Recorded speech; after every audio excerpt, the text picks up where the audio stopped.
Ever had trouble trying to sleep? Well, I can sympathise. Now, we're a technology website, so I'm not going to be selling you remedies or supplements or anything like that, but I am going to talk to you about EverSleep, one of the latest wearables that aims to help you get a better night's sleep. Just a quick note before we get going though, EverSleep is not an FDA approved device for medical diagnostics or treatment. So if you are having any health issues or you have any health concerns, the best place to go is your doctor. That said, what EverSleep does try and do is guide you towards correlations and data that can help you get a better night's sleep. You may be watching this thinking, but I already have a fitness tracker that tracks all my sleep, so why would I need this other device? And that's a good question. While other fitness wearables use it as part of a wider feature set, the EverSleep is only about tracking your sleep, and therefore it's something that it really excels at. So you won't be surprised to find out that it looks quite a lot like other wearables. So it's designed to be worn on your wrist. It looks a bit like a watch, has that kind of design and aesthetic, except it has a cable that runs all the way from your wrist up to your finger. Now the reason for that is that it can also track your blood oxygen levels,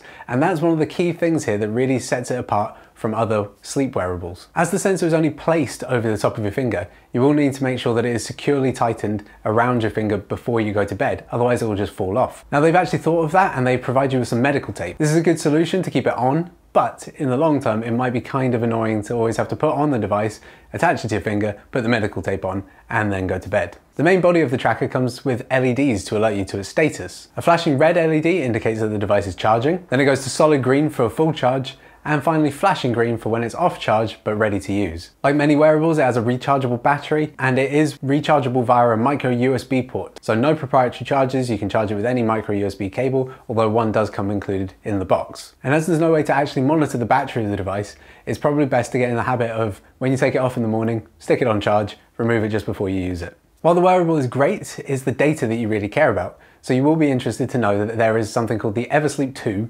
mobile app for iOS and Android. This is where you'll predominantly connect to your device and see all the data that it collects. There's a Bluetooth connection that actually connects to the device while you're sleeping so that it can get live readings. The data it collects is actually stored locally on your device, so there's no account or cloud storage or anything like that.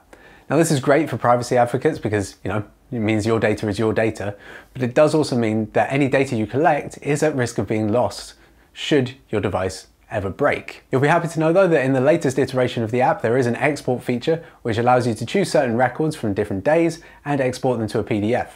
Presumably this is mainly for sharing with healthcare professionals. The app is actually relatively sparse and doesn't quite follow any design guidelines or language from either of the two mobile platforms, but in the end it doesn't actually matter because it's the function that you're looking for and it is very simple to use. There are just a handful of relatively large color-coded buttons on the screen when you first open it, and right at the top is record. So when you're ready to go to bed, you'll simply tap on the button to record. Then it takes you through a little pre-sleep survey where you answer some questions like, did you have caffeine within 8 hours of going to bed? Did you take a nap today? Those kind of things that help it generate a bit more information and context around how you sleep. So for most people, putting a bit of technology on their wrist is going to feel a little bit alien, especially if you've never worn a fitness tracker or anything else on your wrist before overnight. I've been a Fitbit user for a number of years now, and even I found it a little bit weird, and that's because of the oxygen monitor. So you end up having your finger kind of like that for most of the night, and it did mean that my finger got a little bit cold, and it was just a little bit uncomfortable as I tried to fall asleep, putting the hand on the side of the head, things like that. Overall though, I wouldn't have said that it was a particularly unpleasant experience, and it is definitely something that you would get used to. So once your device is strapped on, you've completed the pre-sleep survey, you then need to plug your phone into the charger. Now this is because it maintains a live Bluetooth connection all throughout the night while it's tracking. So it would drain your battery very fast indeed. It will not let you start tracking until you have plugged your phone into the charger. When you wake up in the morning, open your phone, press stop, and then you will be greeted with a bunch of information about the previous night's sleep. When you open the record, you'll be treated to a number of different metrics like breathing events, motion events, and your pulse throughout the night. There's also a metric titled insomnia. Insomnia is kind of an inability to sleep. It's not quite clear what this is referring to, as I know that I was asleep throughout the night, so it's possible that I may have been a bit restless, but I certainly wasn't experiencing any insomnia. Having looked through some of the data that it collected, I suspect that this would be called restless sleep in other tracking apps. Now during testing, there were 2 nights where I found that the sleep tracking was incomplete. One of them, it appears to be because I took the tracker off. You know, it slipped off my finger. I might have taken it off, it's unclear, but for whatever reason it stopped at about 2 in the morning. Then there was a second event. Now this time I woke up and the tracker was still on my fingers and still all set up exactly as it should be, but for some reason it had finished recording about 2 hours previous.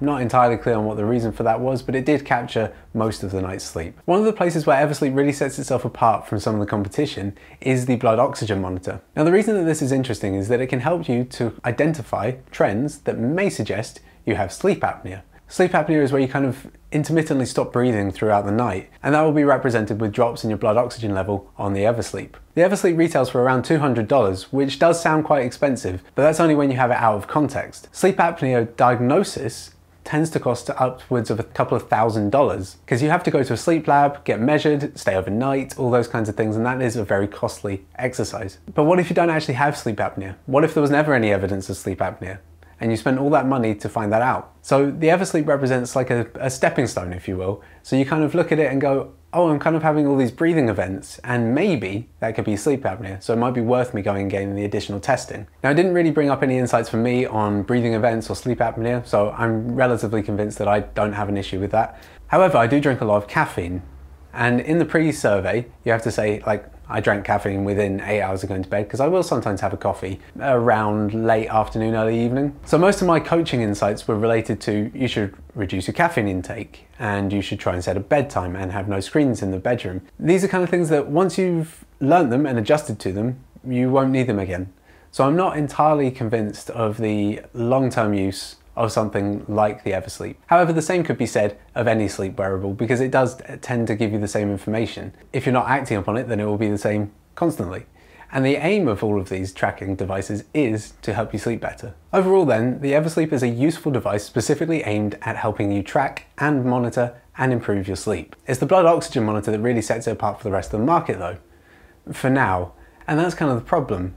So the EverSleep retails for around $200, which is far more than an entry-level Fitbit or similar device. And yet, it only provides marginal benefit for most people. However, if you've been experiencing sleep issues and you can't get to the root of the problem, then the EverSleep may be the next best step. After all, can you really put a price on sleep? Thanks very much for watching this review. We hope you found it useful.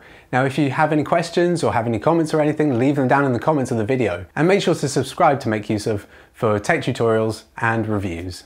Again, thanks very much for watching, and we will see you in the next video.